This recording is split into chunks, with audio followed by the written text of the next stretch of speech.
I checked. I have 15 minutes. Okay. I checked. I checked.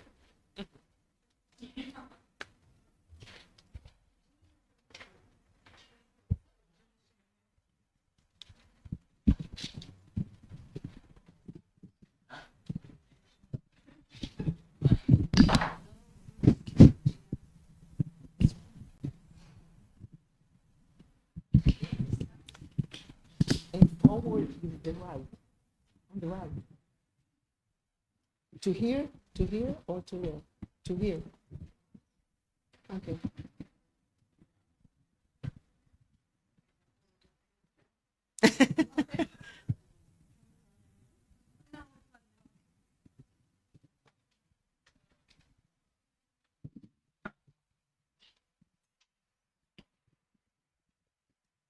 All the courageous people stayed. No. Oh, Krinka is here. It's an honor that you came back. Nice. Nice. Okay.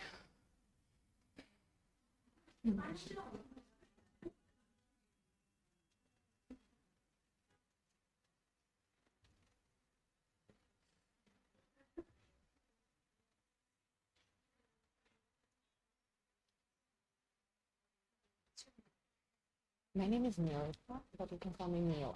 Mila is short. What's her name? Mila. Milica. I have a friend here at the Army University, something like that. Milica. Yeah. Professor Milica. I don't know. It's a traditional name. I cannot pronounce her. That's why I always say, just call me Mila. No, Milica. Okay, it works. Oh, she's just a nice person. And I didn't say that I'm here because I have no time. No, last time she visited me at the hotel and Lily was mean to her. I was ashamed.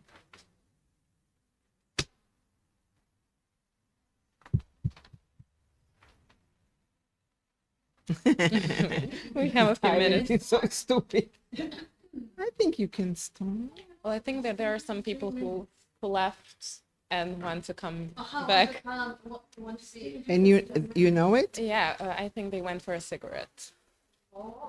For a cigarette?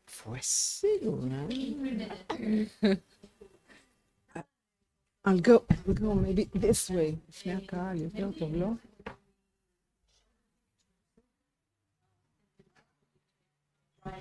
Yeah. Just be allowed. No. It must be.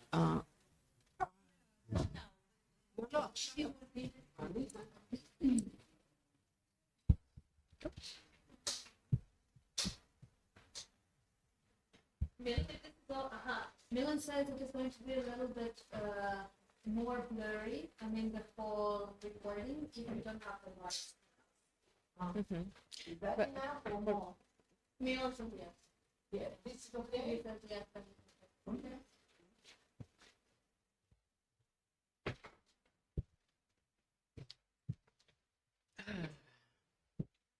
Yoel is here, we can start. Yoel is here, we can start. What? Yeah, that's what I said. Yeah. They're counting on the last second. We're very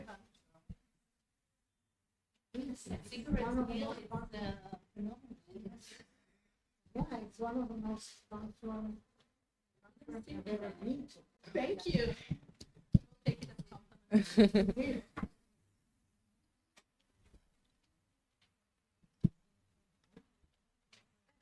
Okay. Can we start? Or are we counting the last 50 seconds? Okay. Good afternoon, everyone. Welcome to our last session, which will start with Dr. Batya Brutin's talk with the title Female Artists Depict Women and Femininity in the Holocaust. Dr. Brutin has organized 6 international conferences on the women and the Holocaust between 2002 and 2013. And she has also received Yad Vashem Award for Lifetime Achievement in the field of Holocaust education. And her lecture will portray how female artists depicted and interpreted women's experience during the Holocaust and how it affected their femininity and identity. Thank you, Milica. Is that okay, everybody? Hears me. Okay. Okay, thank you. Artists, both male and female, depicted the challenging conditions of overcrowding, the oppression of body and mind, the distress of hunger and death. However, in the very difference between the sexes, there is an essential distinction in the way women described Holocaust events, and particularly in the way they depicted themselves in that era. A survey of artworks created by women artists during the Holocaust depicting women highlights several recurring motifs and images that facilitate a typological classification for a gender perspective. And I will address only 3, because of the limited of time, 3 of them in my lecture. The first image is that of the mother. The traditional role of caring and being responsible for her children's safety is expressed in many of the depictions. The mother's defenselessness is conveyed by the conspicuous absence of the father in many of the artworks. It is possible to distinguish between depictions that are descriptive and other that have a symbolic meaning. Both types describes the mother's traditional role of caring and protecting her children. For example, Halina Olomotsky and Charlotta Bosova depicted mothers gathering their children to their bosom with a sad expression on their face, aware of their cruel fate. Another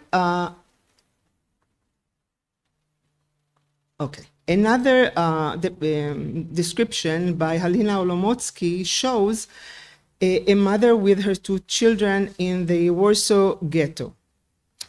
The opaque black background intensifies the description, especially the mother's body and face expression of despair.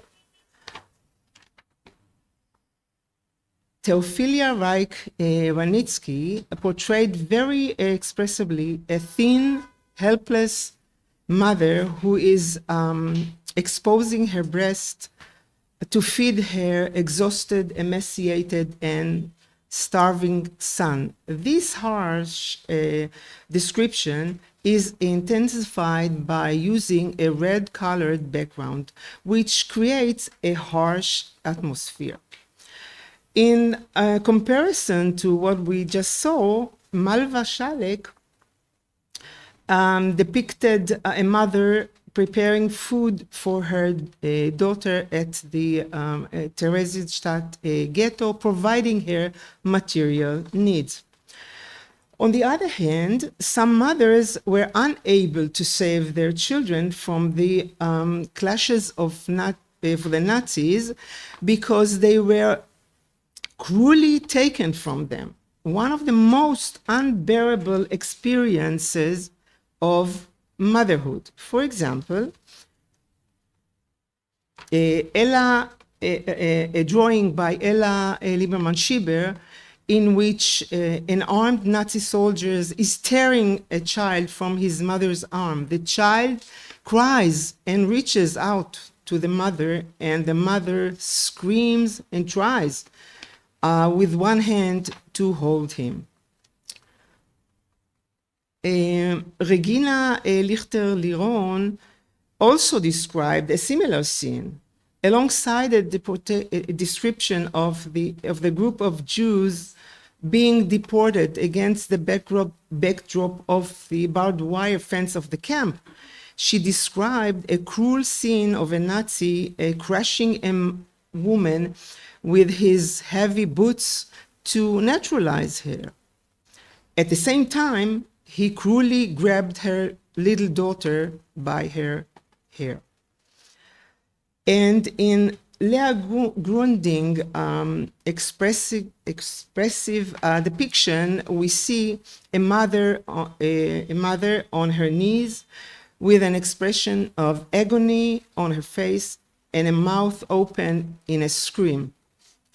Her arms raised, trying to protect her two children, but the result is evident from the title, Hopeless.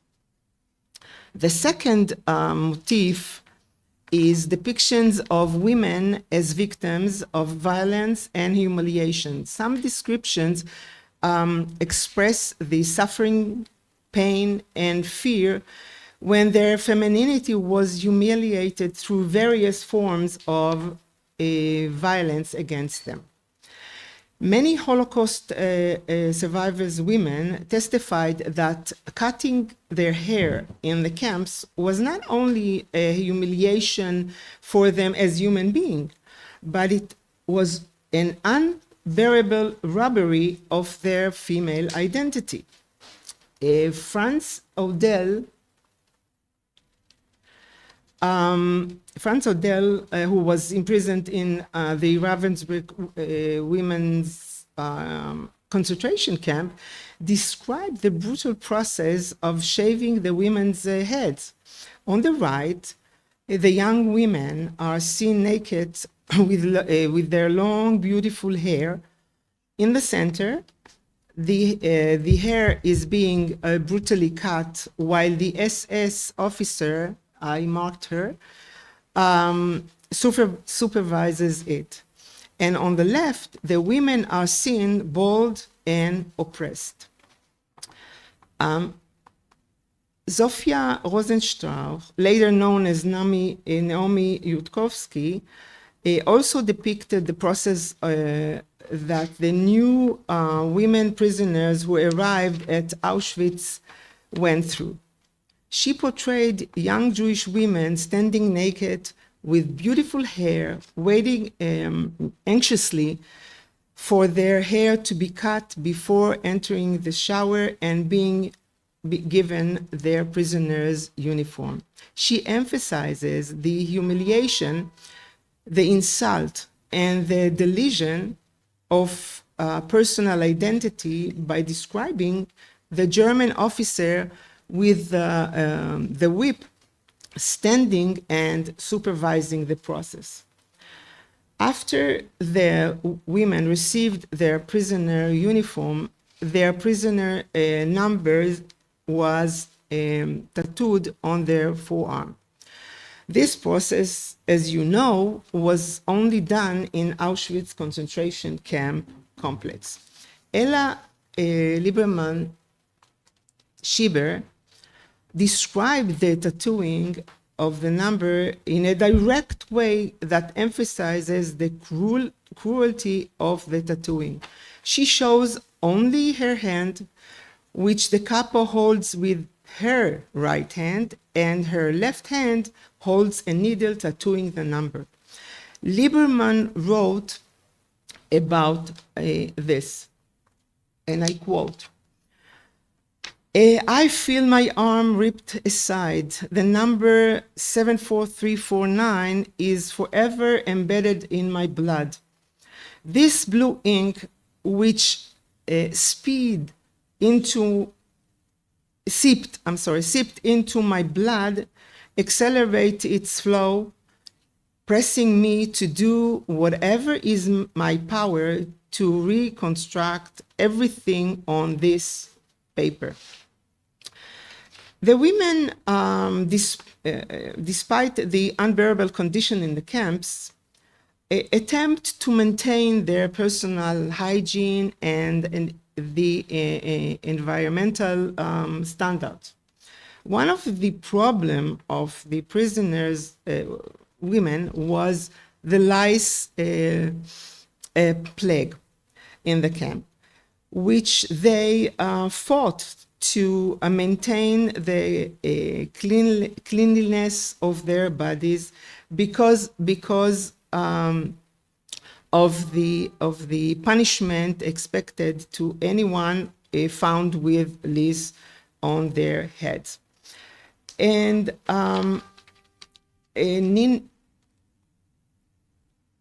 we can see Nina Yelsikova's depiction, and I have 5 minutes, so we see that the inmates are looking for each other's head, and also she described the examination of the prisoners' heads by the officers in charge to look for lice. There are a fairly large number of display of violence towards women prisoners in artwork. For example, the depiction by Violette Lacoque and Rosenstrauch shows the couples in Ravensbrück and Auschwitz whipping defenseless female prisoners, one with a whip and the other with a club. But in Rosenstrauch's painting, the prisoner is also attacked by an SS dog held by a Nazi soldier. In both artworks, the superiority of the female protagonist over the defenseless female prisoners is emphasized. Alongside the random abuse, there are also deliberate, systematic abuse with disciplinary value. For example, the works by Rosenstrauch and Himba, which describe violence and deliberate sexual humiliation in the flogging punishment that was common in various camps. The women prisoners are, I have another one. Oh no, sorry. The women prisoners are leaning their upper bodies on a long table, their dresses pulled down, and SS men, women's, applying 25 lashes to their buttocks, which were exposed in public and in front of other prisoners as a warning. Edith Ban-Kiss, which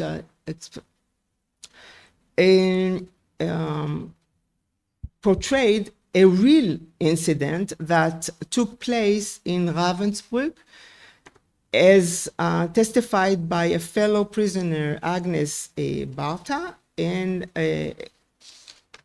I'll read. One of us, Hungarian, Zofia, had diarrhea and wanted to wash herself. 2 SS women noticed. They opened the window in the middle of winter and rinsed her with cold water. She became completely confused afterwards and was taken to the infirmary. She did not turn to work, and we thought she had not survived. She did not return to Budapest until September 45.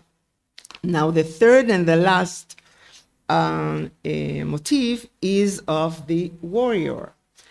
There are very few depictions of women fighters because there were a few female artists among the underground fighters and the partisans. These depictions of women fighters portray them alongside their male counterparts as equal with a determined expression and weapons in hand. Leg wounding, oh, I'm sorry. I thank you, but leg wounding, I'm giving two examples. The first one, leg wounding, we have to say, was a fighter in the communist underground in Germany. And in her drawing, she depicts women who took an equal and active part in fighting. For example, this drawing, which refers to the Jewish revolt in Warsaw, and she depicted women of all ages holding weapons, and all of them are going out to attack the enemy.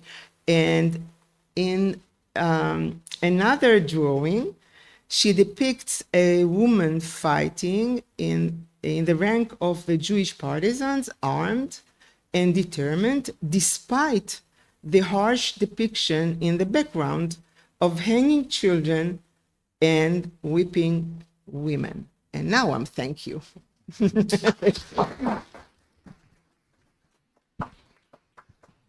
Thank you, Dr. Brutin. I think this will be an amazing discussion point to discussing about the plurality and complexity of identity of women in the Holocaust. So we will continue with Professor Yvonne Kozlovsky Golan. Okay, and with her work titled Screening Trauma, Representation of Young Female Sexual Abuse During the Holocaust in Israeli Media Culture Between Reality and Myth. Professor Yvonne is the head and founder of the Master's Interdisciplinary Program for Culture and Film Studies at the Faculty of Humanities at the University of Haifa, and she deals with audio-visual representations of Holocaust atrocities and their intersections in contemporary Israeli culture. And her today's work will discuss the complex and sensitive topic of child sexual abuse during the Holocaust and its representation in Israeli television and cinema. So, yes, we can start if you're ready. הימני ותלחצי לכיוון ה... הימני זה... כן.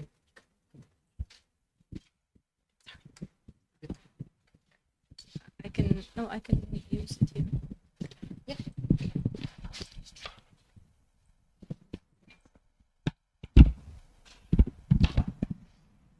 Thank you. Can you all hear me? Okay. Sexual and physical... thank you. Sexual and psychological abuse of children refers to sexual act prepared on minors and adults. The UN has defined childhood as the year between birth to 18. Now, I cut a lot of stuff from my representation because I want to show you a lot of movies or pieces of movie, some clips from movies. One of them is quite rare, so I will jump between the lines. But I have what I have prepared to read. It will be on the slides, so you will be able to enjoy me and my slides together. Okay, injurious behaviors to minor, especially to Jewish children, become a phenomena during World War II, but not many people spoke about it, since for the most part the children were absolutely silent and were confused about the hierarchy of relationship between adults, as they all attempted to survive. Those interviews as adults experienced objective difficulties in proceeding clear, definite testimonies about their abuse as children during the Holocaust. Testimonies of the children attempt to give were usually met with repression, were ignored, or caused people to recoil. Negation and doubt of the children's testimonies were based mainly on the assumption that such relationship could not have existed due to children's Jewishness and the wide publicity given to the Third Reich law. And I mean that mostly places such as Yad Vashem and the official memorial places, they usually consider it as a problematic evidence. Holocaust research has generated some narratives, and I won't say all of them. I will just emphasize one major narrative, which is the collective narrative, as Schick, Lin, and Dror and others called it in their books. This includes the myth, rumors, and literature based on the historical data and the current historical and concrete historical discourse. We talked about Katsetnik yesterday, for example. This is one of the stories that now is being recognized as a sort of, not evidence, as more, sorry? Yeah, no, I didn't meant reliable, because it is probably reliable, but it's more than as an evidence. Okay, maybe evidence is that the correct word. Between the two, between this lies the concrete stories of survivor of stories who express sexual abuse, as well as witnesses who testified but were unable to bring proof. Some of the testimonies were, I know someone who have suffered. It's not me, but I know someone. And obviously we know that she's the one who suffered. And now we might ask ourselves why were the reasons for not researching the topic. An all-over survey of Israeli and international power post-war cinema about sexual abuse shows that very few Holocaust films address this theme. In the arena of rape, we know that it's always the word of the victim against the word of the aggressor, and there's nothing as a proof for the someone who wanted to judge it, but she never could bring a proof. So it became to be a violence. And it brings another question, why we see so much death in movies while we don't see rape in movies? Why the director distinguish between themselves, and that person is kind of the same as a raped woman. So why, then we may ask, has the issue of abuse not been raised? Yeah, it is. And there are, of course, a few questions, especially in cinema, although a photograph of rape, as I said, could make the difference and to evoke a lot of discussions about it. And there are a few reasons why the cinematographer and also cinema producers and so on did not encourage doing this kind of movies, and when they did, it's considered to be kind of pervertive, such as Kabani, The Night Porter, or Seven Beauties, and so on. It always connected to power and sex. And it's all connected to fascism, which is power and sex, power and money, and power and force. So doing movies about a rape of a woman and being abused, it raised the question, why would I do that if I'm not perverted? So there are a few reasons. One is some other reasons, of course, survivor's dignity. The second is the extent of filmmakers' sense of responsibility. The desire is to expose human ugliness without eliciting antagonism in the viewer. To that end, the director walks on a tightrope and navigate between terror and wonder, between viewers eager for knowledge and the viewers to come to movie and to be entertained. So they have to make the balance between all these narratives. The third one is shame. The general human perception of rape and sexual abuse is based on shame, which may not be spoken of aloud. In real life, difficulty with the explicit sexual act and its implication persist, and many filmmakers prefer, out of shame or respect to the survival, not to show the act directly. And of course, there is the borderline between pornography and testimony. So they are kind of being very cautious about it. Okay. Now we'll go now to award cinema. I will do it quickly because we know that there are a few movies, very fundamental movies, dealing with the subject, especially with minors. We talked about Ponto Corbo, and I said something about it yesterday. Capo, it's about a young girl, 14 or 15, that became to be a capo. We will see, there is The Damned, the Night Porter. This is the names if somebody wants to see. And there are a lot of nuance of rape and power and sex together in Salou also in 75, and in the American movies we can find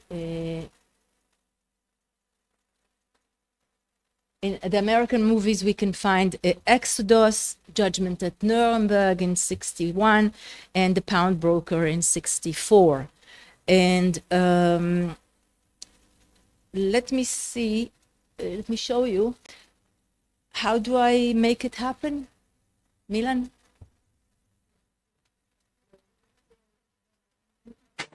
Was machst du? A sock. Ja, gut. Hör mal, du! Ich muss heute Abend ein anderes Mädchen zur SS schicken. Ich werde sie nach dem Appell begleiten. Sag ihr, dass sie sich ausklagen. Ein Unteroffizier hat sie bemerkt. Sag ihr das. Aber sie ist ein Kind. Eben darum. Nicole. Alice wants to make an absurd offer. What? She wants you to go to the SS tonight. Naturally, you won't go. Of course not. Why not? Was hat sie gesagt? Gar nichts. But you know nothing about these things. You've never been with a man, have you? No. Nein? But if I go, will they give me something to eat? Nicole. Find out. Find out. Will jemand mit mir Karten spielen? Keiner hat Lust dazu. Spiel doch allein. Liebe Hörer und Hörerinnen, wir wünschen Ihnen eine gute Nacht. Schaut, was ich mitgebracht habe. Schön, nicht? Aber Mensch, was willst du mit der anfangen? Was denn? Sollen wir die adoptieren? Natürlich. Ich habe sie gewaschen und ganz sauber gemacht. Aber sie wiegt nur 30 Kilo. Mir gefällt's halt so. Nicht, Kätzchen? Los, komm mit. Dann amüsier dich mal. Der ist doch nicht dran.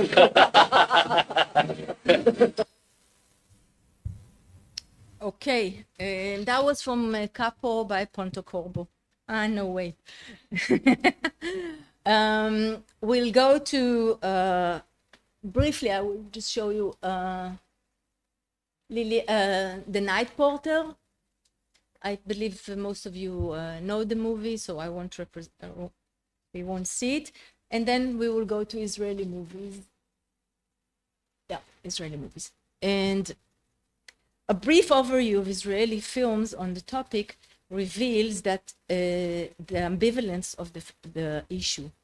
Since I have only 5 minutes and I would like you to see the movies because one of them is very important, I will go to, these are a few movies that you can mention the topic, but I would like you to see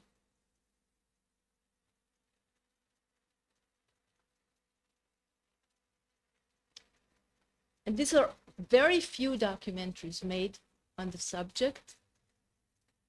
And the boldest one is Screaming Silence, which I want you to see today. And Screaming Silence is the whole movie, the whole documentary. It's about testimonies of women that for the first time decided to talk about their experience. Okay. This is for you if you want to, and these are comments from the reasons why they decided they want to talk, and these are also the topics that I should have read it for you, but you can read it for yourself, so I can skip to the movies themselves.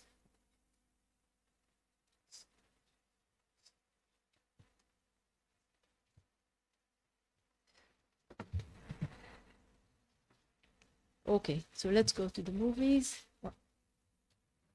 Yeah, now, just another comment. One of the movies, this one, is about North Africa, which is a hidden testimony. Milan, if you can, just jump a few minutes and start it. Do a start and... ובאותה פינה, באותו בשלמותה. מה עשיתם כל יום במחנה? כלום. מוציאו אותנו בחוץ. מוציאים אותנו, לכו תרימו את כל היוונים. בחורים, מסכנים, להרים את הבחור. ואנשים עשו להם את המוות. ואני לא הייתי גדולה, הייתי קטנה, אני לא יודעת כלום. באו ערבים, אמרו מוכרים. ירדו בשביל לקנות. ראה אותה, זה הטלקין. הרביץ לה בשוט, מכות רצח.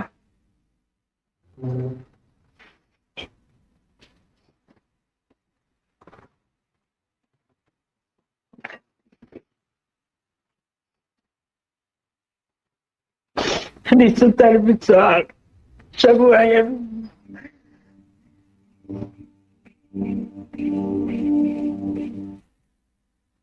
This happened in Jado, in the Sahara, and somehow it stopped. But somehow it stopped by saying, "I was a child. I didn't know what's going on." Like it was hidden. If I may, can we jump to another one? Just a second. From Screaming Silence.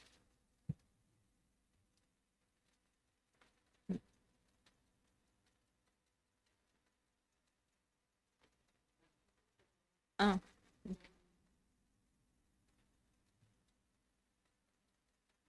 Okay, we'll finish with that.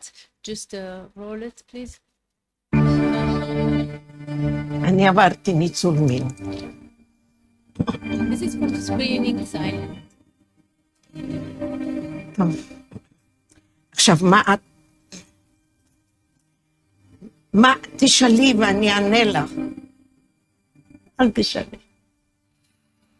תשאלי.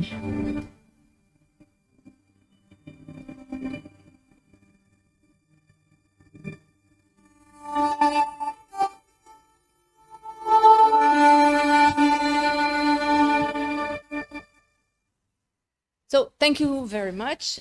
Sorry for... Thank you. I'm sorry.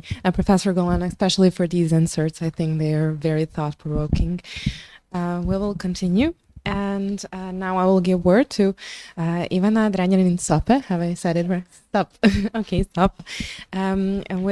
She will present her work titled Writing Against Oblivion, Women Literary Testimonies of the Holocaust. Our presenter is a pedagogue, and she's Polish-Serbian language translator and a researcher from Serbia, our colleague, specializing in education in post-conflict societies and feminist perspectives on trauma and memory. And her research is focused on Holocaust memory in Eastern Poland. Her paper, examines literary testimonies by women who survived the Holocaust and later chose to write about their experience. And the main argument of the paper is that literature by women survivors forms a vital archive of gendered experience. So please, you can start.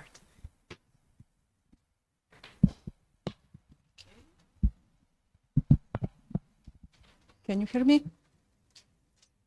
So thank you, Milica. Like Milica already said, I explored the literary testimonies of six women who. Okay, is it better now? Okay. Okay. Who survived the Holocaust and later chose to write about it through memoir, diary, poetry, and reflection. Even though that they have a different background, so they are coming from different countries and they belong to different generations, they share one thing: they survived as women, and they used writing to confront trauma, preserve memory, and assert moral agency. As Zoe Waxman, author of Women in the Holocaust, pointed out, research on women's experiences is generally presented as an addendum or corrective to existing androcentric work on the Holocaust. In other words, even when included, women's voices were often filtered through narrow gender expectations: the selfless mother, the silent victim, the passive survivor. It's important to see these women not as marginal figures or idealized symbols, but as full human beings who endured, resisted, and wrote their way back into history. So, first of them is Judith Schneiderman. She survived multiple camps, including Auschwitz, but she remained silent for decades. Only at the age of 72, she wrote her memoir, I Sang to Survive, reclaiming her voice and narrating trauma through the metaphor of singing. One of the most striking moments in her testimony occurs upon arrival in Auschwitz. A polite, almost charming officer asked if she and her sister were twins. Only later did she discover that the kind man was Dr. Josef Mengele, the infamous angel of death. His civility disguised the systems of cruelty. The promised showers turned into a scene of public degradation. In the barracks, up to 1,000 women were packed together. Judith shared a bed with 14 other teenage girls. Cold, urine, hunger, and fainting become routine. When her sister suddenly got her period, the first time in years, they had nothing: no rugs, no underwear. Judith wrote that they were frantically look for any napkin rug to give her, and she wrote all any girls had were the clothes she was wearing. In desperation, they placed a tin cup under her to catch the blood. As Zoe Waxman notes, the loss of suppression of menstruation was both biological trauma and existential erasure, especially in a system where even pregnancy meant death. Over time, starvation and trauma caused many women to stop menstruating entirely. And many of them been stressed because living in the patriarchal society meant that they must be a mother, and they've been worried that for their fertility. Amid this, Judy discovered a form of resistance: singing. She sang quietly at night to comfort others. An SS guard unexpectedly found and encouraged her. Through singing, Judith regained emotional strength, preserved her dignity, and found rare protection using voice as resistance in a system built to silence her. Next one is Rachel Roth. She was born as Rachela Henczynski. She was a teenager from Warsaw. After the Nazis murdered her mother and siblings, she survived the ghetto, forced labor, and deportation to Majdanek. She was smuggling a weapon that it was used for a Warsaw uprising, and eventually, together with her aunt Hela, she was deported to Majdanek, later to Auschwitz and Bergen-Belsen. In Majdanek, one of the prisoners made her promise to survive and testify. That promise structures her memoir, Have There Is No Why. In Polish, it's Przysięgnij, że przeżyjesz, what means swear that you will survive. Like Judith Schneiderman, Rachel describes the systematic erasure of self upon arrival in Auschwitz. Women were stripped, shaved, disinfected, and pushed under alternating hot and cold showers. They received dirty, mismatched uniforms, often without underwear. She writes, "They robbed us of our hair, stripped us of our womanhood."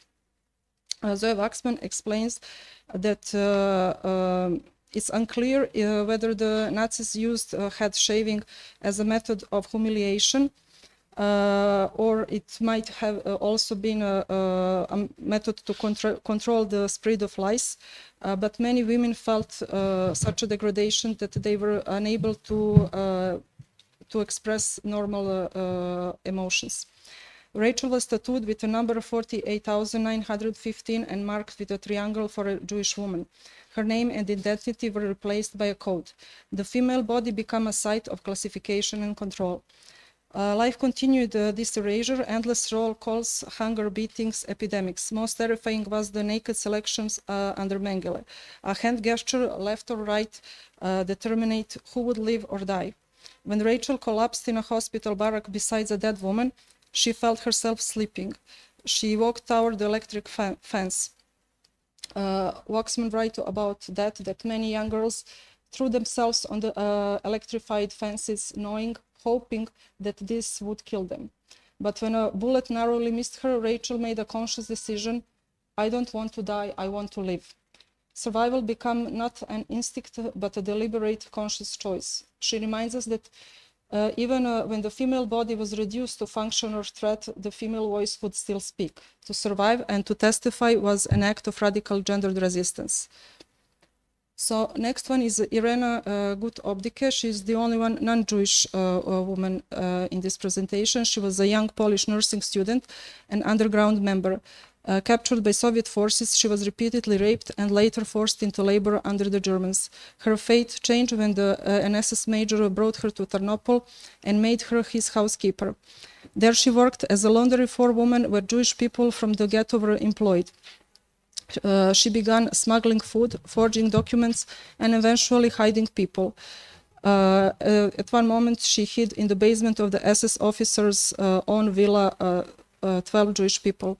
Her resistance took place inside feminized domestic spaces, the kitchen, the laundry, the bedroom.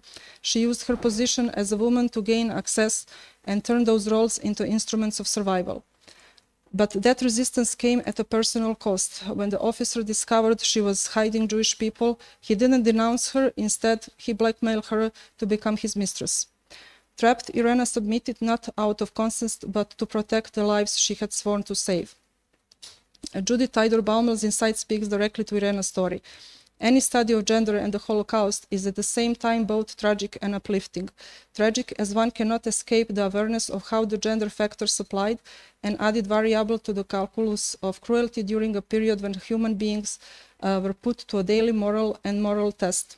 Uplifting in view of the women, both Jewish and non-Jewish, who did not succumb to the natural tendency to live for themselves alone and stretched out a helping hand to each other.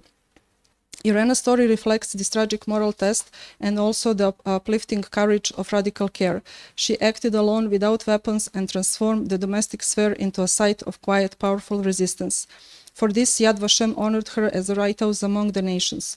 Her story is told in her memoir In My Hands and in the 2023 film Irena's Vow. Halina Nelken is the next one. She was born in 1923 in Krakow into a patriotic and assimilated Jewish family.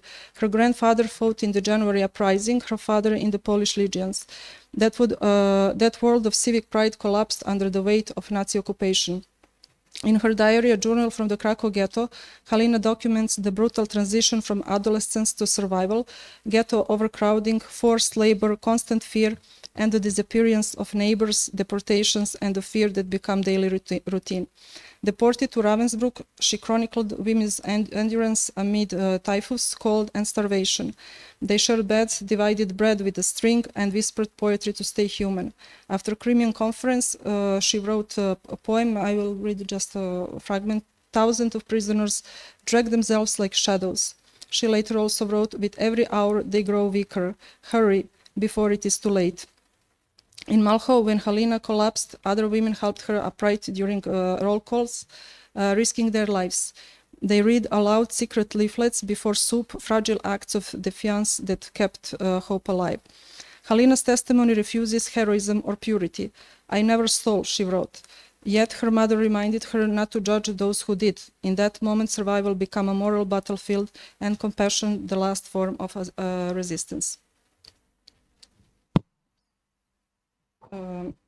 Marceline Loredan Evans gives us one of the most gender-conscious testimonies of the Holocaust. Her story doesn't focus on armed resistance, but on what it meant to survive as a woman when the body itself was both the side of violence and quiet defiance. On Arrive dans la nuit, we arrive at night, she recalls being stripped and inspected by Dr. Mengele. In that moment, beauty became dangerous. She was saying that women who appeared too healthy or too feminine were often sent to death, while those in rags with hollow eyes were more likely to survive. Marceline was assigned to a commando digging trenches, brutal labor designed to exhaust. When she fell gravely ill, she feared not the illness, but the Revier, the camp in infirmary where the sick were left to die. She had no status, no connections, but she had other women who helped her. Among them was Simone Weil, who would later become a political icon. Marceline taught her how to stay invisible during selection. They shared warmth, advice, and unspoken strategies for survival. So in this photo, we can see two of them as they stay friends for all life. Symbolic moment for Marceline was when her relative stole a jacket from Canada. The warehouse where murdered deportees' belongings were sorted. In camp slang, this wasn't called theft, but getting organized. The jacket was more than warmth, it was a message to Marceline that someone cares about her. So next one and the last one is Simone Weil.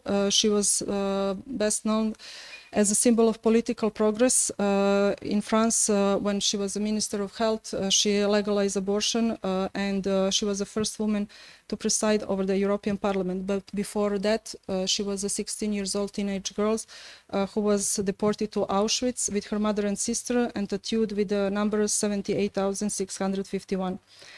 In her memoir, Seul l'espoir apaise la douleur, only hope soothes the pain, she reflects on how the female body became a target of humiliation. The shaving of hair was not just a practical, it symbolically raised identity, femininity, and dignity. For many, this was harder to endure than hunger. Yet, even in such dehumanizing conditions, Weil focus remained on preserving dignity. Her mother, even while ill, told her daughters never to forget who they were. That example of strength, calm, and self-respect becomes Simone's moral foundation. Refusing gifts from guards or capos, often offered with hidden expectations, become its own form of rebellion. In Auschwitz, to say no was to protect your autonomy. One moment left a lasting mark. A capo named Stenya, herself a Polish prisoner, intervened during a Mengele selections and told Simone that she's too beautiful to die in Auschwitz. She helped place Simone, her mother and sister on a transfer list for a milder camp. Later, Stenya was tried for war crimes, a painful and morally complex aftermath. Even Simone was surprised that she was one of rare to whom Stenya helped, as she was known as a very cruel capo.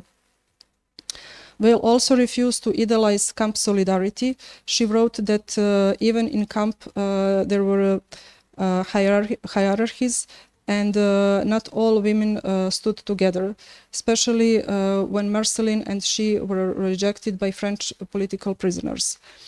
Weil's memoir shows how her experiences in the camp shaped her deep sense of justice, responsibility, and human dignity, values that later guided her political and legal advocacy for women's rights. Her testimony demands that women's Holocaust experiences be heard not as add-on ones, but as essential to history in all their emotional and moral complexity. Although Most of these women, aside from Marceline Loredane-Vance and Simone Weil, never met during the Holocaust. Their testimonies echo with haunting similarity. They all recall the same first step upon entering the camps: shaved heads, sprayed bodies, tattooed arms, a process of absolute dehumanization. As Rachel Roth wrote, this was not just physical, it was the erasure of everything feminine. They speak of sleeping 5 or more to a bed, of the terror of Mengel's selection, of hunger, silence, and shame. These were not isolated stories. They reveal a systematic assault on identity, gender, and dignity. And yet, amid this horror, one thread returns again and again: solidarity. Even if it wasn't universal, even if cruelty existed among prisoners, these women often survived because they held each other up, literally and emotionally. Gender shaped not only how they suffered, but how they resisted, how they remembered, and how they chose to speak or stay silent long after liberation. Thank you for your attention.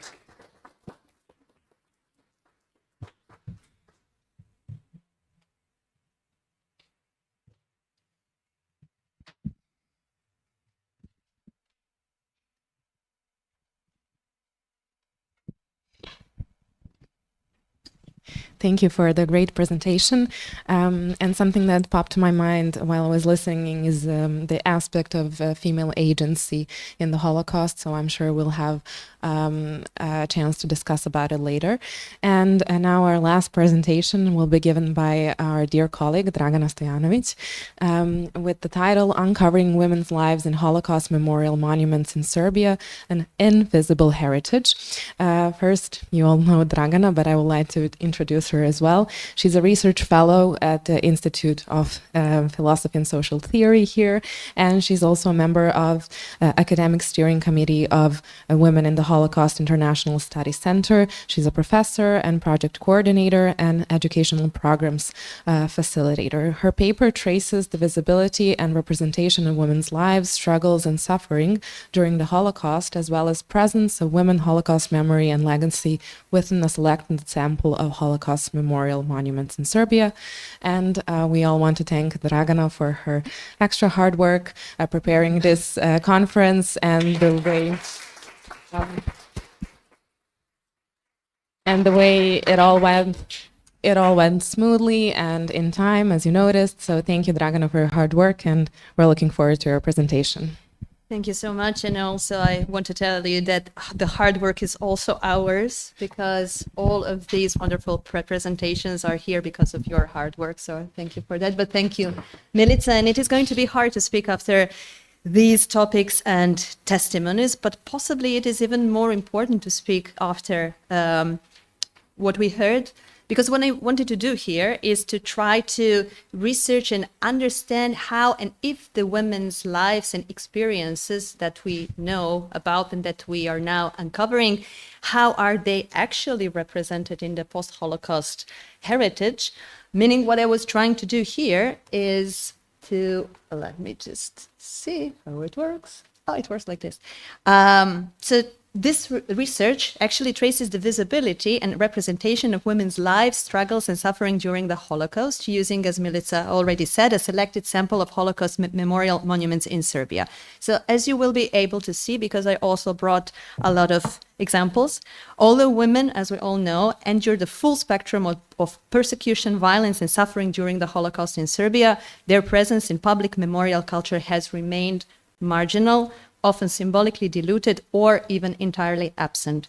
So the sample that I will analyze will include immediate post-war, later socialist, and more recent monuments that are still more or less active in local, communal, and political memory context. So that was the criteria. Additionally, the last part of my talk will argue for the relevance of counter-monumental practices in uncovering untold stories and reactivating marginalized memories of women in the Holocaust, again using the case study of Serbia.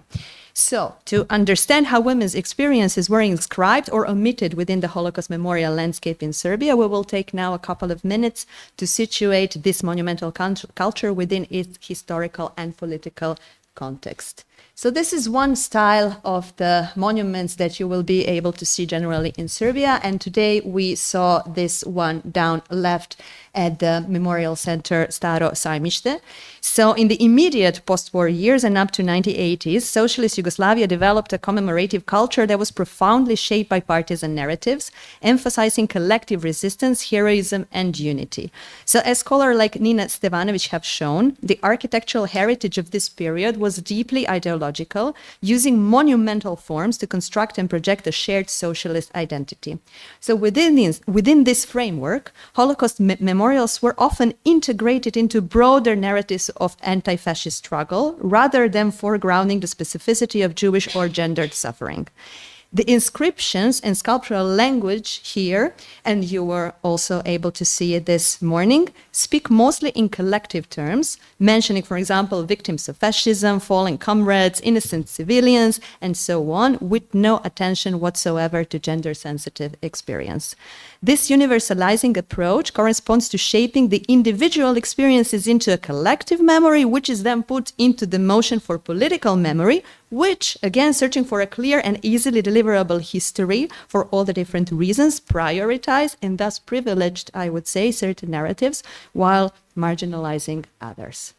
Now, parallel to this style, and I'm also very thankful to Dr. Krinka Vidaković-Petrov that you were able to see Nandor Glid's sculpture, you will find another style, but this is also Nandor Glid, and this is Menorah in Flames that can be seen in Dorćol, part of Belgrade. I wouldn't even say that there is another distinctive style, because this is a style that was developed by specific artists. So it wasn't something that you would generally see. So this is the specific style of Nandor Glid, and this is of Bogdan Bogdanović. So they introduced more nuanced, abstract and symbolic language, definitely moving away from the strict socialist realist imagery. Yet, even in this style, which is definitely more expressive and explored also Jewish symbolics or strikingly expressive elements, and they do speak of internal lives of the victims and survivors. Again, women's Holocaust experiences per se remained largely invisible. Now you can see the monument on the left. In the beginning of the 21st century, Serbia's commemorative landscape underwent a certain change. So political priorities shifted, and the specific Holocaust memory became, in a way, a bit more visible or addressed. Partially, it was linked with coming closer to the international networks in the past 20 years through Serbia's accession to the International Holocaust Remembrance Alliance, IRA, and other Holocaust Remembrance initiatives in the 2000s and later. So some new monuments were erected, such as this one. This is the Holocaust Memorial in Savamala in Belgrade. Savamala is the part of Belgrade. And this actually commemorates around 6,000 Jewish women and children murdered in gas tracks at Sajmište. So this monument is exactly commemorating the suffering of Jewish women and children. But as you can see, if you don't know the story about the monument, meaning what it means, there is a whole story about the meaning that the upper part is like a horizon where women could look into the horizon and hope for something else. And the smaller hole there is for the children, so they could look into it and so on. If you don't know that, basically you don't know that this is something that is connected to women. Also, additionally, this is, for example, not the place where a lot of formal commemorations happen. So unfortunately, again, if you don't know where it is or what it is, you wouldn't know that there is a monument that is commemorating women's Holocaust history, I would say. Experiences, we can discuss it later. There is also another monument in Sajmište, which we were not able to see because currently we can't go through. There are some constructions around. It is completely different, and you can see now, you can compare. So both of them are erected in relation to the same concentration camp, but you can see the differences in styles, yet we don't see women or their experiences, at least not directly. So now let me turn more closely to some of the monuments themselves, where we do see women in such way. And a useful starting point is Jajinci, one of the largest execution sites in nowadays Belgrade area, where around 65,000 people, Serbs, Jews, and Roma, were killed between 1941 and 1943. So, these are the early memorials, such as Bodnerov's and Kabiljo's 1951 monument and Dolinar's interpretation from 54. And they rely on, I would say, solidly generic imagery of civilian suffering. So they depict men, women, and children through a concept of a collective. So anyone could be depicted, which was certainly considered a value in that time. But there is no differentiation or individualization. So the narrative is, again, one of a national tragedy and resistance, but not of a material gendered persecution in a well-defined gender matrix. And these initial two monuments were followed by several competition attempts for a new, bigger monument. So you can see this striving for monument to be very, very, very big, and each was bigger than the other and more abstract than the other, but they were also very complicated to erect. So in the end, this one was erected, and now we know Jajinci by this. Again, this is very abstract, and we can't really see the differentiated experiences here. Now there is the next one. This is the Bubanj Memorial Park in Niš. This is southern Serbia. And it presents another example. So there is a sculpture by Sabolić that features 3 raised fists symbolizing a man, a woman, and a child. While on the surface, this might very well suggest gender representation, right?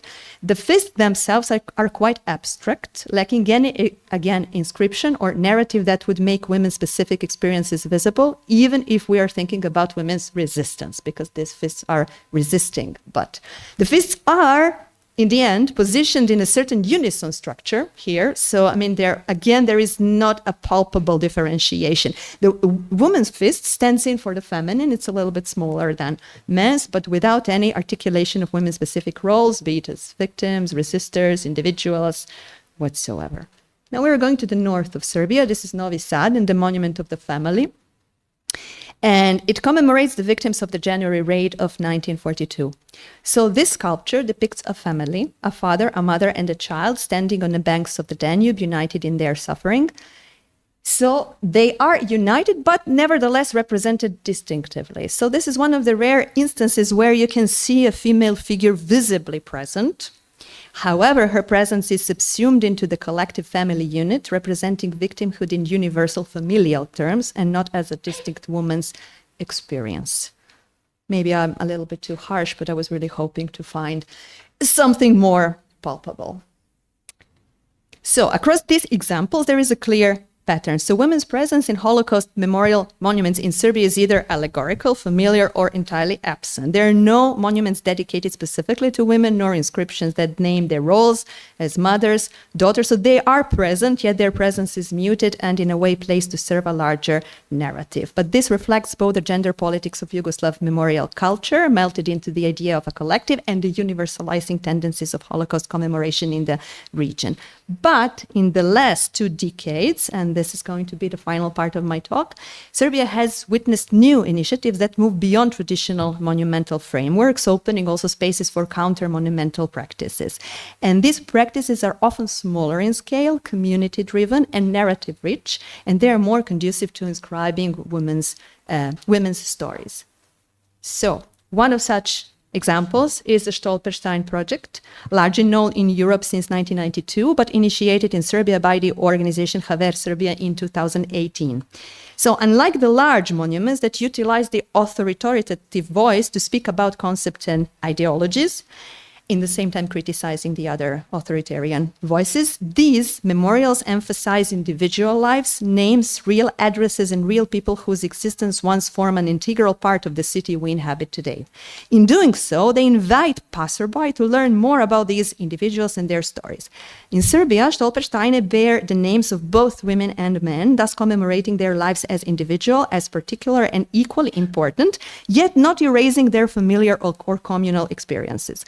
Here, for the first time in Serbia's memorial landscape, at least from what I could see from the research, we see the personalized acknowledgement of women's Holocaust experience, be it just through her name that can be later on searched and researched. So it is not an allegory, it is not an anonymous victim, but it is an individual with names, addresses, and stories.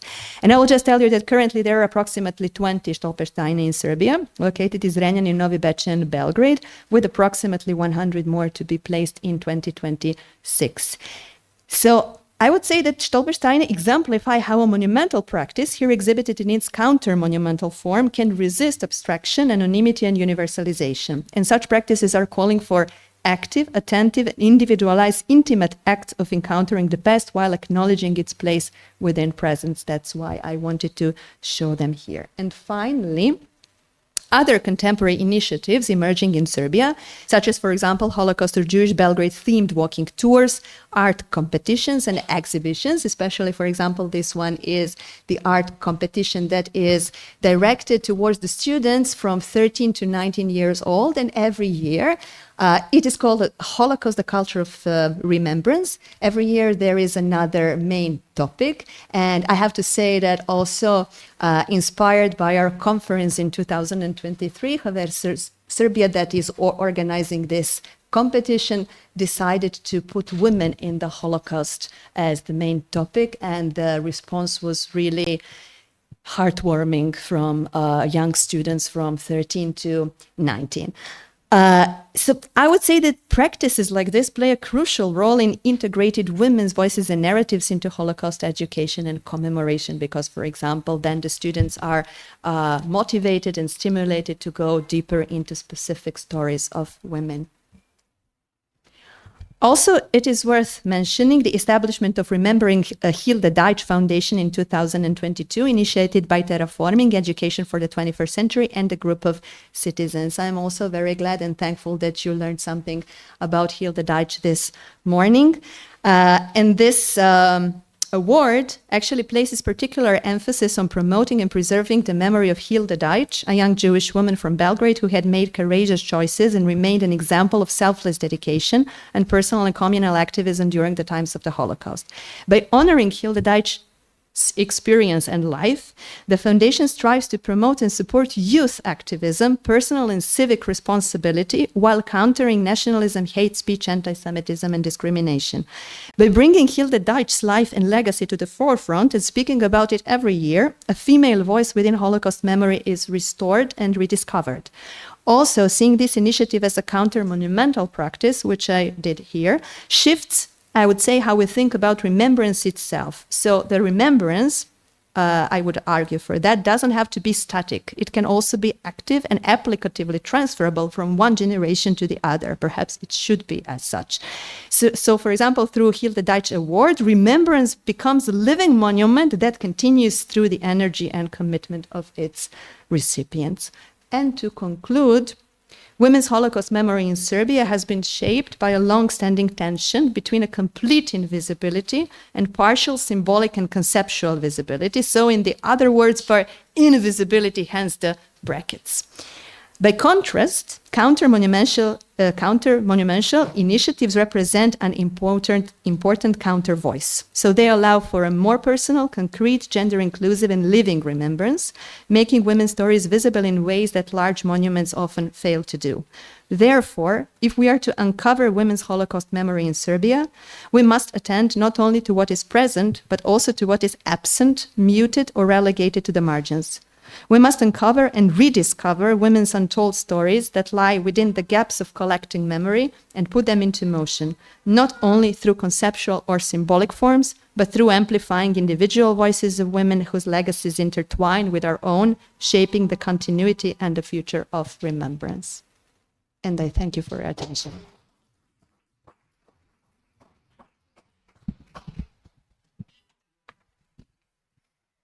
Bravo. Thank you, everyone, for the great presentations. Now we can start the discussion part. So I see, a lot of hands. Great. So we can start here, because this is the first hand I have seen, and then we can go that way. Okay. So thank you, everyone. I think it was an amazing panel. I have a few questions to each one of you, but I will take two that the other will have time. So Batya, the wide audience not people that doing what we are doing here, they have images of the Holocaust, like black and white, snow, winter, even that we know that it wasn't like that.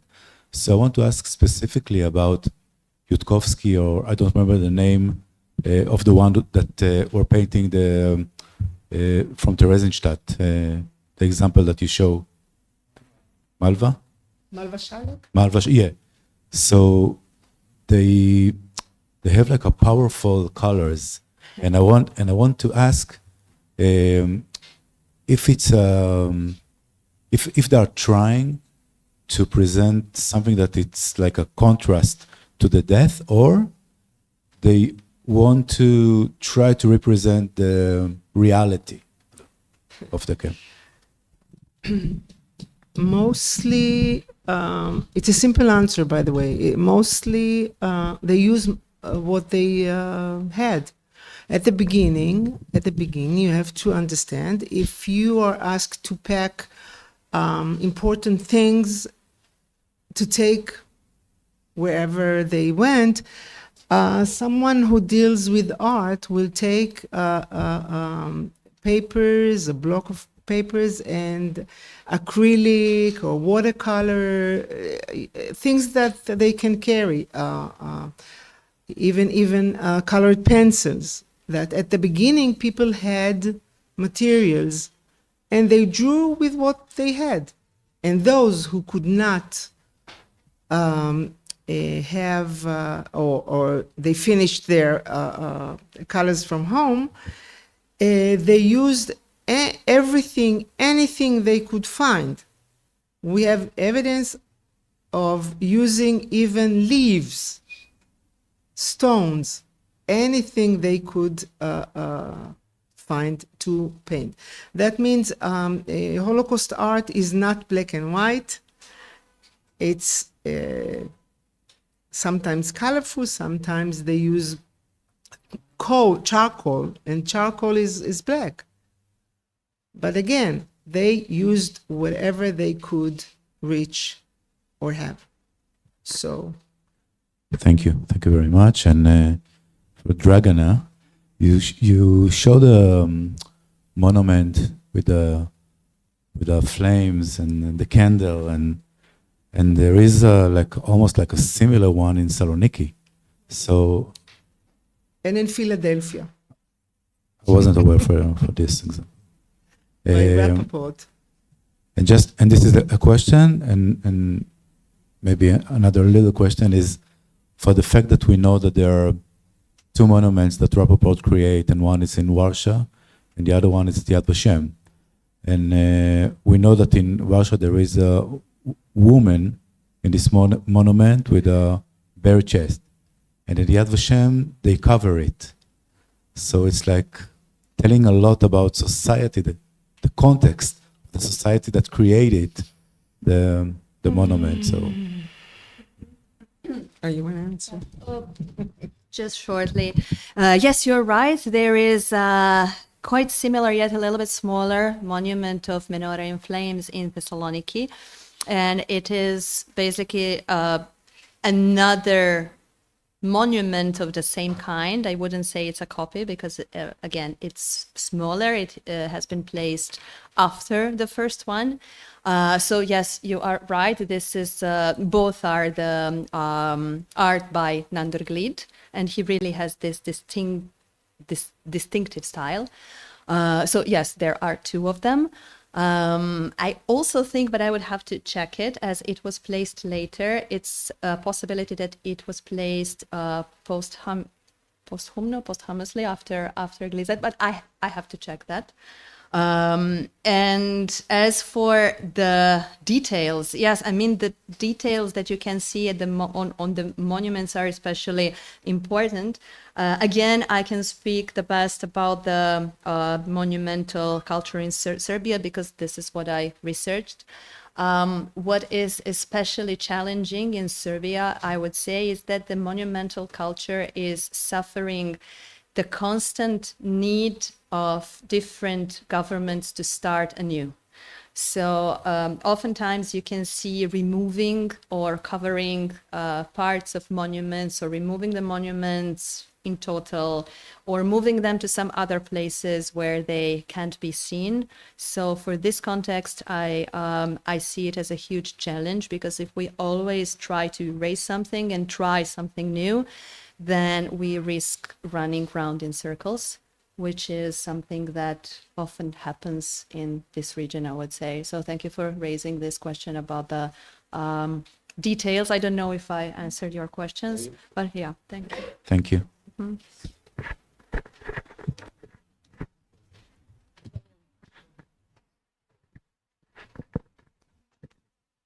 Thank you for the really enlightening presentations. Each one of them was very unique. I have two comments. One for Yvonne. The fact that you mentioned that it was so hard to get testimonies by youngsters who were sexually molested, I think that it goes very well with what I mentioned in my lecture, that we unfortunately are always looking for the golden proof. And women, and especially young women that were raped, refuse to give the golden proof, and sometimes they can't. So this is something to bear in mind. And my other comment is for Batya, and I already commented it in the past with the same picture that you showed, women being shaved by women in Auschwitz-Birkenau. Most of the testimonies that I know, including the very long visual testimony that Claude Lanzmann brings in his movie, but many written testimonies as well, I've never ever met women as shaving women.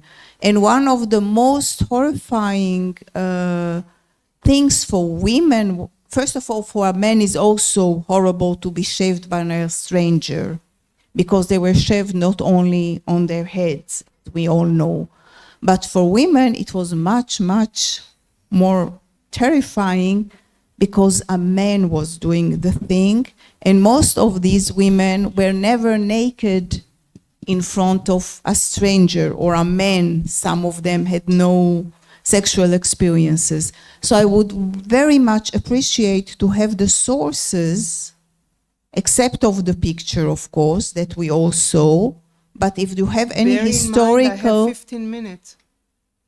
Just to give, so you can mail me the sources of women shaving women. Thank you. I can try. Just a second. Thank you, Lily. My lecture was about the artworks depicting women. When you listen to Vera Alexander's testimony, looking at Rosenstrauss pictures, she emphasized the fact that at the beginning, those who shaved their hair were women. Later on, she says, men did this job.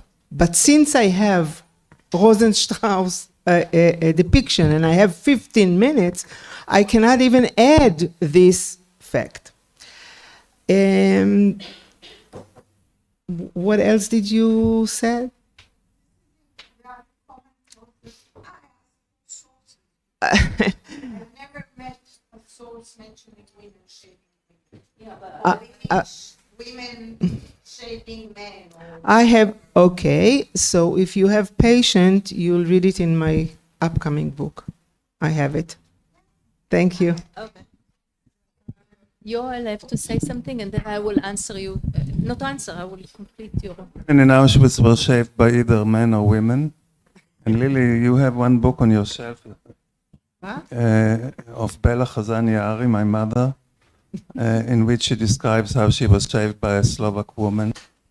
She asked her to leave some hair on her head, and she wouldn't do that. This I is don't one think- of the sources, by the way. So that's a source. You can read her. This is- You can.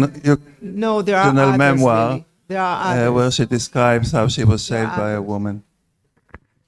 Well, I would like to add to your comment that not only proof was needed, the golden truth or proof, but they needed some other things to talk about that they couldn't have because of this proof.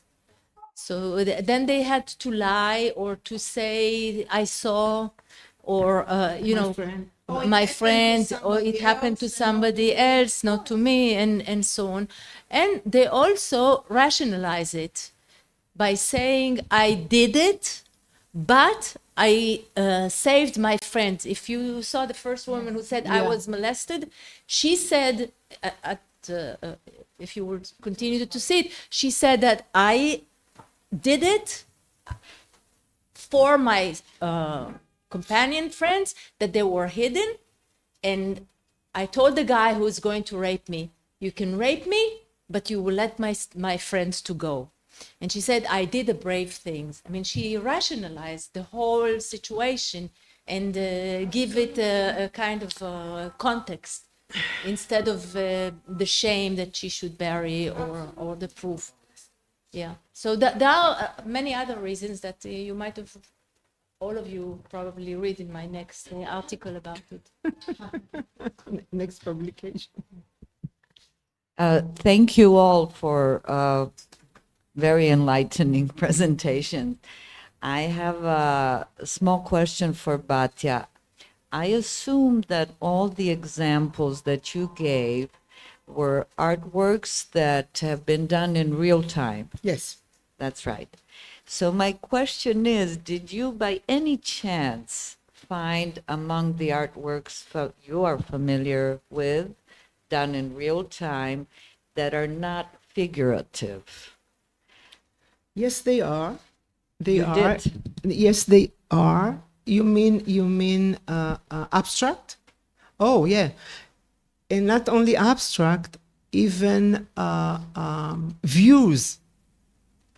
Not imagery views, but views that they remember from home. And we have also depictions like this. But since this conference deals with what it deals, I picked up 3 topics or images that reoccur. That was my main goal. But yes, abstract and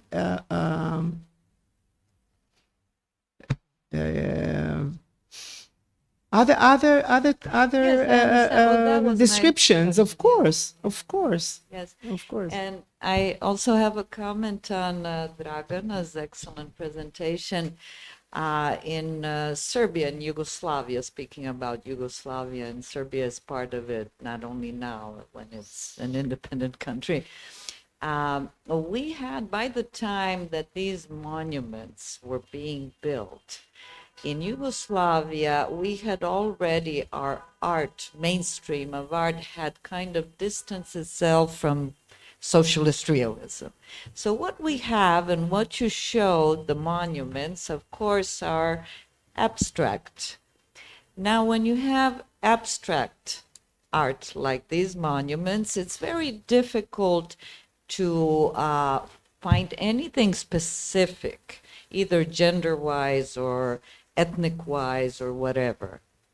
The other thing that you mentioned, typical for socialist monuments, is that the idea, the initial idea was collective. Don't mention in the inscriptions, not in the monuments itself, but the inscriptions, you don't know who were the victims, like at Sajmište, you don't know whether they were Jews or Serbs or Roma or whoever. They're all the sons and daughters of Yugoslav nation. So if there is not even that distinction, how would you expect a gender distinction? Even less so. The gender distinction is something new.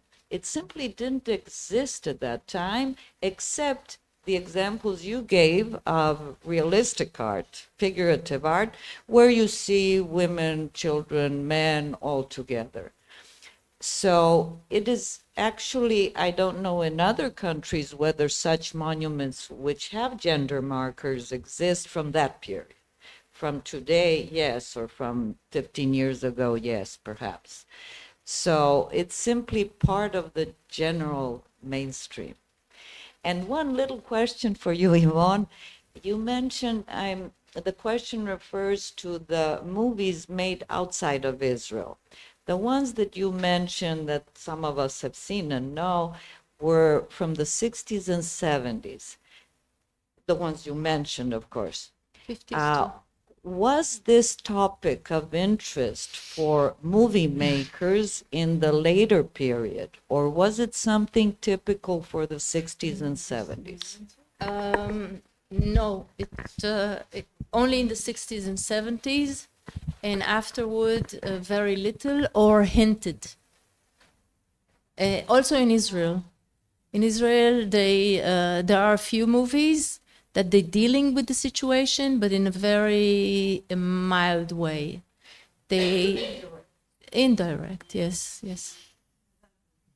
Yeah. And the reasons were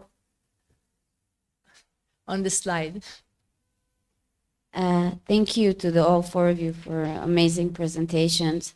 My question is for Dragana, and maybe it's a little bit kind of a continuation of thought from Krinka's comments. There is this idea in art, when you're representing the Holocaust or even other atrocities, that you can't represent the unrepresentable. So there is kind of a lot of the times a move towards abstraction, not just in our space, but also in Israel, in Yad Vashem, for instance. And so I understand the important things that you're highlighting, but how do you kind of put this philosophy within your... Thank you for this question, really. Again, 15 minutes are very short.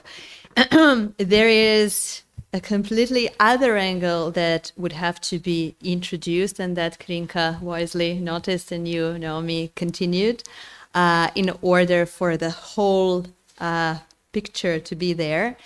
As Krinka had said, these actual movement towards the abstraction was also something that is very specific for Yugoslavia. So this is also a departure from this, I would again say, generic or often seen collectivized imagery of people.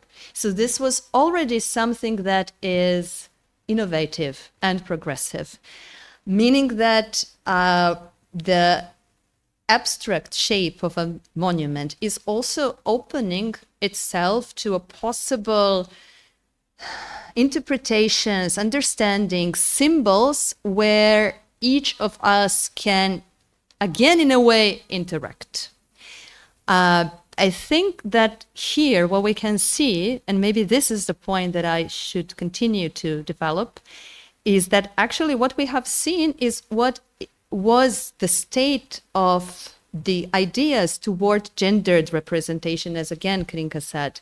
So basically gender didn't come into play as something that is a category not only valid but important for us to understand the atrocities, the gender matrix that was actually a very part of the violence. It was just never the topic. So what we could see in the presentation was actually the reflection of that.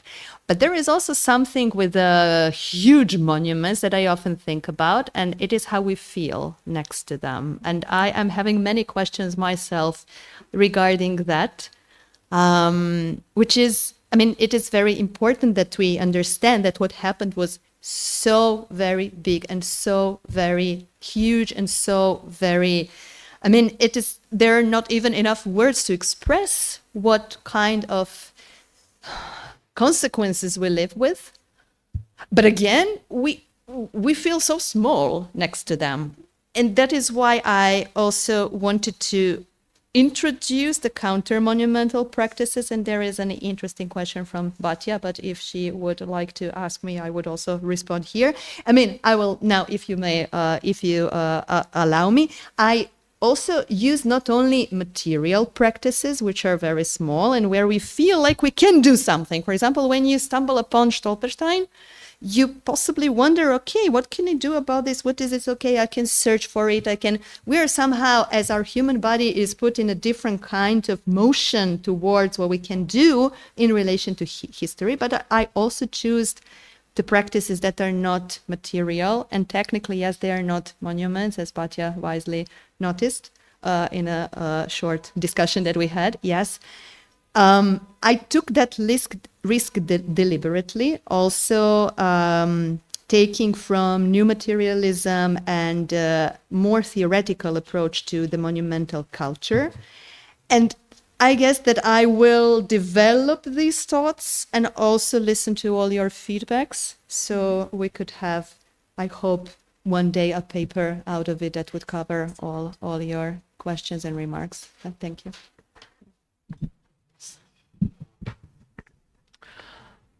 A quote for Yvonne and Ivana, and a question for Dragana. Yvonne, about the last years, there are another movie made in Slovakia by Milan Česlar, Colette, is based on Arnost Lustig movie, and it's about the rapes of the woman. It is more contested also because some parts are totally copied by Capot of Pontecorvo. Other parts are totally by invention. There was polemics. Yes. Ivana, you cited the history based on the movie Irena's Vow. Also, Marceline Loridani-Vance directed a movie about Birkenau, La Petite Prairie au Boulot. That is a masterpiece. I wanted to suggest to you this. Dragana, in the exhibition, in the new exhibition in Semište, we saw some comics about the bombing of Belgrade in 1944 and the death of prisoners in Semište during the bombing. It is a result, this comic, of this last competitions by the students with comics. No. I think that you probably noticed graphic novels that are created within a project from Terraforming. So they are researching and then trying to make history alive through the form of a graphic novel that can be used in education and discussed. So there are different fragments of history. There was one, I don't know if I showed that one, but there is one graphic novel depicting the Mayo family that had a photo in front of the fairgrounds. Yes, while it was still a fairground. Unfortunately, not long after that, they would be part of a completely other kind of history. Mm-hmm. Yes. So yes, these are the graphic novels, but they are not the same as the competition. So the competition is allowing students to send different artworks such as paintings, poems, multimedia works, and I just showed one of them that got the first prize, first or second, I think, that year. Yeah, it doesn't matter. That year when women were the topic. If Batya, you can. I just want to make one remark about the word monument, because we need a common definition of what does it mean, a monument. In my previous research, I came up with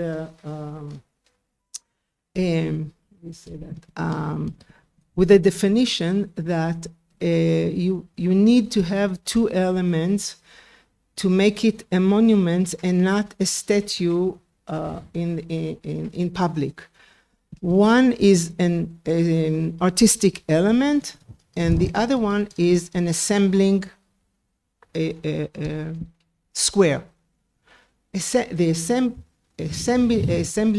square invites people to commemorate an historical event. And that makes the place a monument.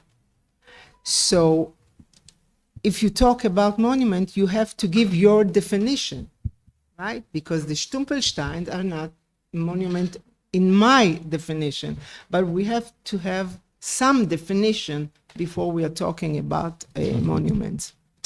Another thing I forgot, there is also an Israeli movie made in 2008 about the rapes of the women during the Holocaust, Death in Love. Death in Law? Yes. Oh. Boaz Yakin. Ken, Boaz Yachin. I know. But it's an American movie. Boaz Yachin made it in America. It speaks English, but it's ambivalent. I thought about bringing it, but first of all, it's very, very cruel. And second, she did it. I even wrote about it in my article with Rochelle Zaidel at her book. At her book. Yeah. Death in Love actually deals with someone who cooperated because she thought that will save her, and it did. And the end of it was that she once again became to be his lover. So it's kind of correspond with with the Italian movie, the Night Porter.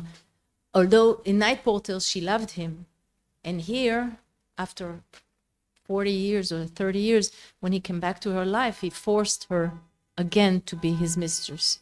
So it's very ambivalent movie, and I didn't thought to bring it. About Dana, there is a new, it's not so new, but we consider it new in history. It's called emotional history. Mm-hmm. And a few Israelis start writing about it, and it is how emotion affected history or actually shaped history. Mm-hmm. Like, for example, if you will take the emotion of the Avodah party at the beginning of the establishing of the State of Israel, so they kind of shaped the emotion of people toward Zionism, toward the kibbutzim, toward etc. So I think you can use this method.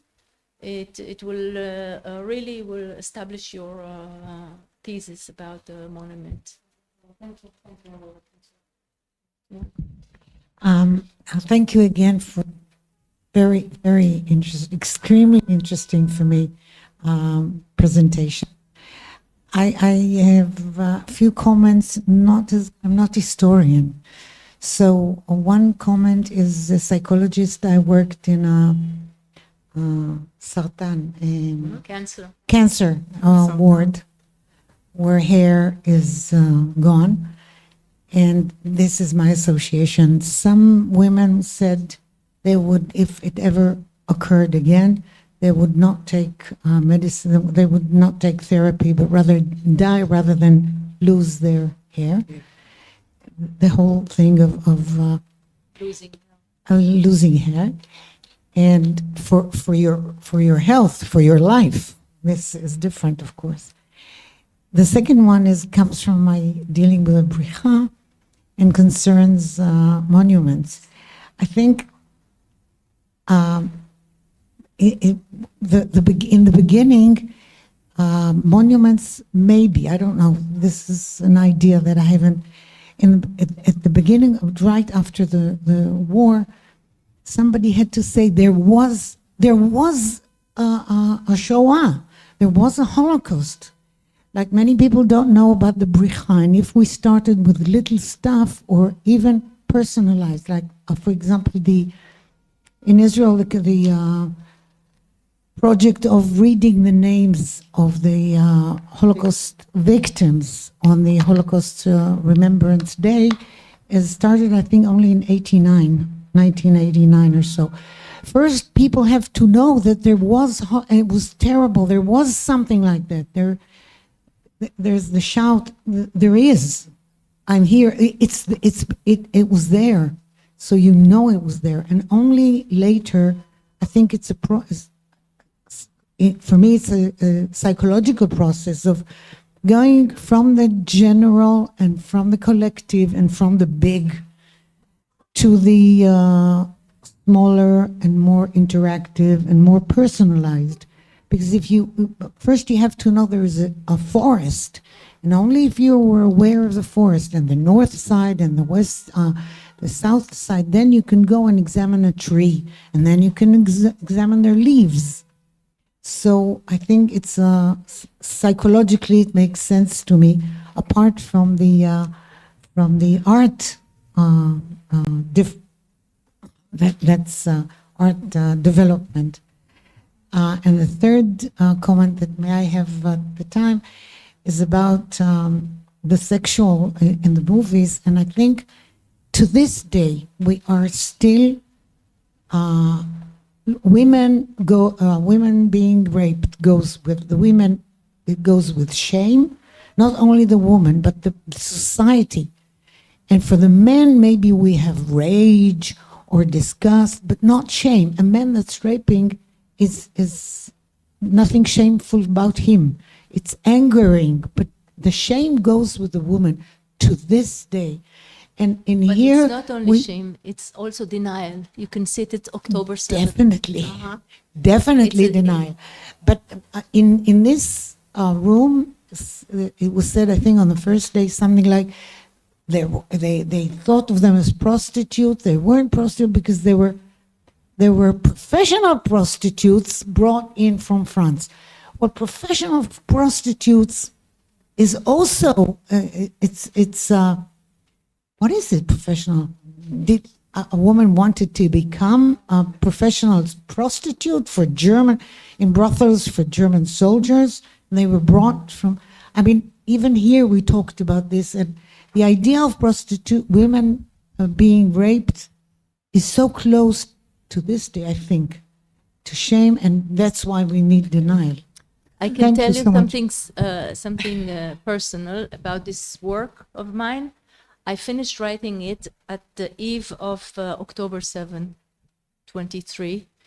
And it was, of course, very difficult for me to see what I wrote and to see what happened.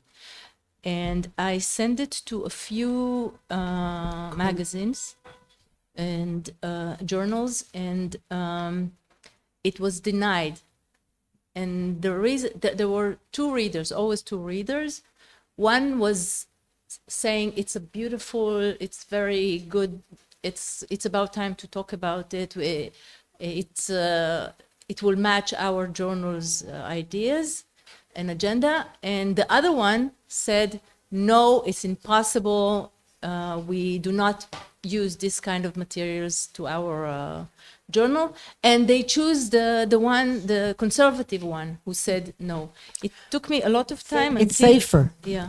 And it took a lot of time until I found a publisher that agreed to publish it, although these women are talking for themselves.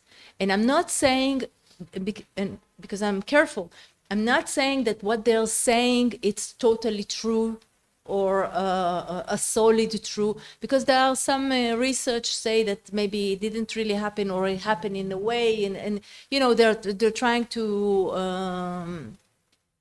judge it. To judge it in their way, and sorry, no, sorry, I forgot.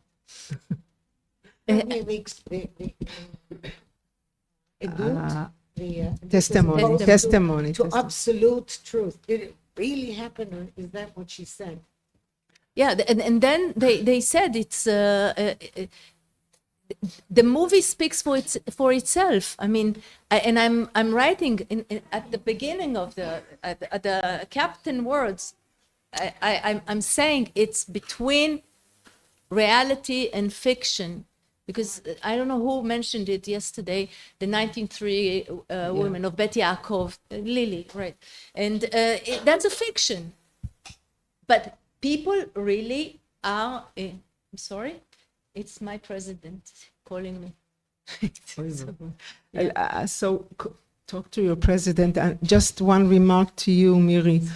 in 1947, before the establishment of the State of Israel, to which majority of Holocaust survivors came to, Kibbutz Mishmar HaEmek erected a monument for the Holocaust, mostly for the children, but also to the mothers. So even before the establishment of the Still State of collective. Israel. Okay, so. Concerning the rapes,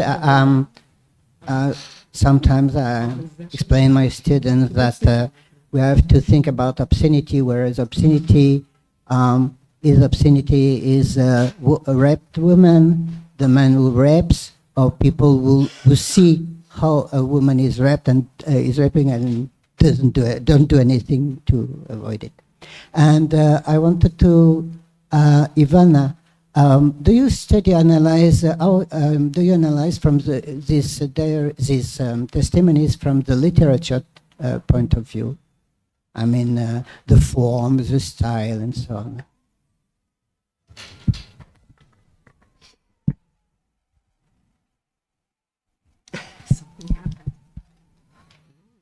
Well, as this is mostly testimonies, not that much. I didn't look from the literature perspective, but from the more their personal perspective. Okay.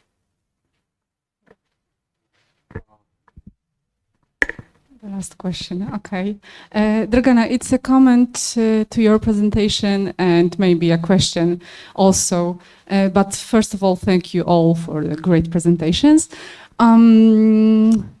Because we know, thanks to you and our guiding tour in Sajmište camp, and in general, we see that here, it's very important to see everything from regional, more broader perspective. This is one point of view.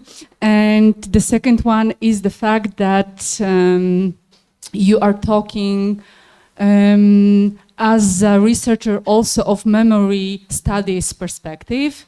And one more thing before I ask my question is that in the 90s, World War II symbols, phrases, and a lot of vocabulary related to World War II was used as a tool in media propaganda. So when I did my research in Croatia and I discovered, I haven't researched this topic there, but I found new Stolperstein stones. And I also found that some of them commemorate victims of the war from the 90s. And that was a surprise for me. And I wanted to ask you, have you ever found something similar here in Serbia? Thank you. Thank you, Katarzyna. Indeed, first of all, one of my next steps, but I foresee it in the further future, is of course to go into a comparative research. Of course, it is also going, I guess, to face me with the fact that I, who grew up in Yugoslavia for 7 years and then went through the 90s, during the time when I went through the primary school, I don't know a lot of things, and I also think it's a generational thing. It's not that I just think it. I often talk with my generation, which is not young anymore, about that. So I'm aware that I will be faced with these points, these blank points, but at some point it's something that should be done. So thank you for mentioning that direction. And yes, I would say there is something similar. At some point, I showed you the monument at Staro Sajmište, this bigger one. We didn't have enough time to go further into it, but it was actually made in 1989, but it was placed in 1995. And what is interesting there is that it was placed intentionally on Day of Genocide Victims, which exists from 1992. So it is all happening in the 90s. And the very text, I mean, I could find it and you can also find it. And whoever is interested, we can talk about it and I will translate it to you. Is, for example, the one of the forms how these intertwinings happen, because this text points out in the same time to the generalized victims of the events in Sajmište during 1941 and 244, but also mentions victims of Jasenovac, and also, I think, victims during the 90s, but I would have to exactly look at the text. But this is, for example, maybe Krinka, no, it doesn't. Okay, Krinka, please correct me, but it mentions Jasenovac, right? That's another, you see, the monument was there. But take the microphone, please, so we could... This monument got second prize. It was submitted for the competition for the monument at Jainci. And so the proposal that got the first prize is what you see in Jainci. What you see at Sajmište got second prize. So number one, it was not made for Sajmište, it was made for Jainci. But it's a good monument and it can fit in for Sajmište. The only plaque that this monument had is who was the artist and very general. Then, many years later, a new plaque was set up, a small one, in front of the monument, in front of going toward the river. This plaque has nothing to do with the monument, actually. It's a plaque where it said that the Sajmište camp was part of the Jasenovac camp system. But that has nothing to do with the monument and the plaque referring to the monument. It's separate. We did not agree with what was the inscription because we know the history of Sajmište. It is a fact that it was on Croatian Ustaša territory because part of Belgrade was annexed to Croatia. We know about the cooperation of the Ustašas and the Germans who operated the camp. We know that the Germans transferred operation of the camp to the Ustašas in 1944 in May. So the Ustašas ran the camp in May, June, and July in 1944. But it is not true that the Sajmište camp was ever part of the Jasenovac system of camps, because Jasenovac is not one camp, it's a system of camps. So we had nothing to do with that plaque. Of course. And it has nothing to do with the monument. So you can talk about this plaque and criticize it and so on, but do not connect it with the monument because it's separate. Thank you. Thank you, Krinka, for this important clarification. Thank you.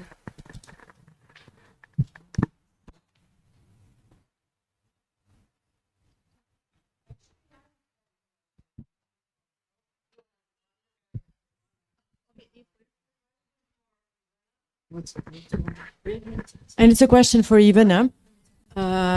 You did mention some French authors, and I cannot not mention, you have read Charlotte Delbo, which is one of the major figure on testimony about women in camps.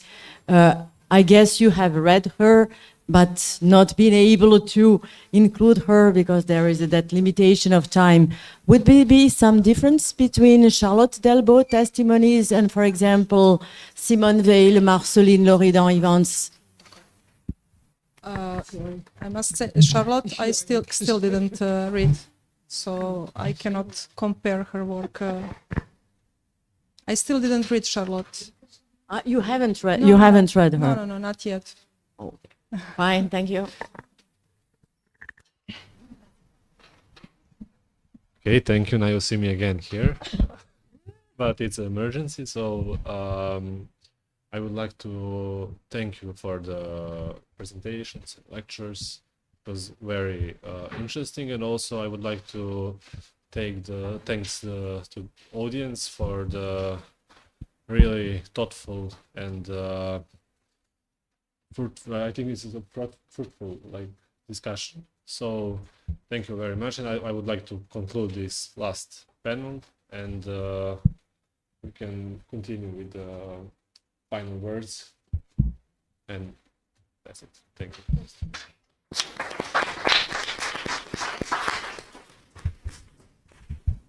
Final words.